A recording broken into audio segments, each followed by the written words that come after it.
ආයුබෝවන් අද මම ඔයාලට අරගෙන ආවේ මම කොහොමද ලේසියෙන්ම චිකන් කරි එකක් හදාගන්නේ කියලා.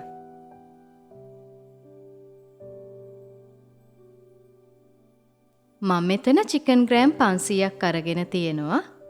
තව මම මේකට සිහින්ව ලියාගත්ත බීලුණු ගෙඩියක්, අමු මිරිස් කරල් දෙකක්, රම්පේ කරපිංචා ටිකක්, තලාගත්ත ඉඟුරු සුදුලුණු පේස්ට් මේස හැඳි එකහමාරක්, තක්කලි ගෙඩියක්, තලාගත්ත සේර කෑල්ලක්, බැදපු 3-5 කුඩු තේ හැඳි භාගයක්,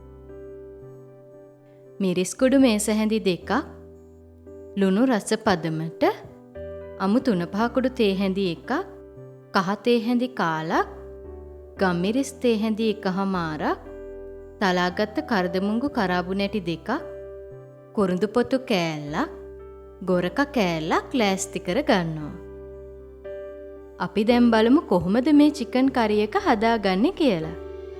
මුලින්ම මම ඇතිලියක් ලිපේ තියලා ඒකට තෙල් මේස හැඳි 3ක් දාලා හොඳට රත් කර ගන්නවා. තෙල් ටික හොඳට රත් වුණාට පස්සේ මම මේකට සුදුලුණු ඉඟුරු පේස්ට් එක දාලා රන්වන් පාට වෙනකම් බැද ගන්නවා.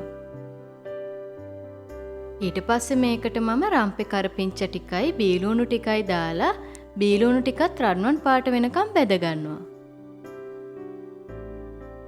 දැන් ගින්දර හොඳටම අඩු කරලා බෙදපු පහේ කුඩු ඇරෙන්න අනිත් ඔක්කොම පහේ ටික මේකට දාලා ඒ ටිකත් තෙලෙන් චුට්ටක් බෙද ගන්නවා.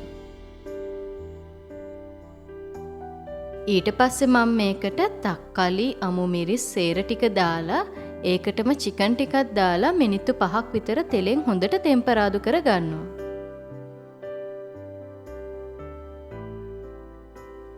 චිකන් ටික හොඳට ටෙම්පරාදු වුණාට පස්සේ මම මේකට වතුර කෝප්ප 3 කාලක් දාලා පියනකින් වහලා මිනිත්තු 25ක් විතර හොඳට උයා ගන්නවා.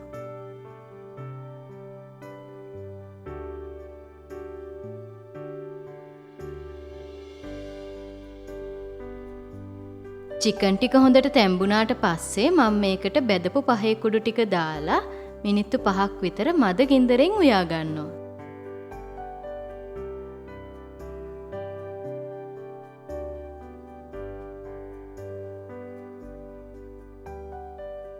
මේ තමයි මම ලේසියෙන්ම චිකන් කරි එකක් හදාගන්න විදිහ.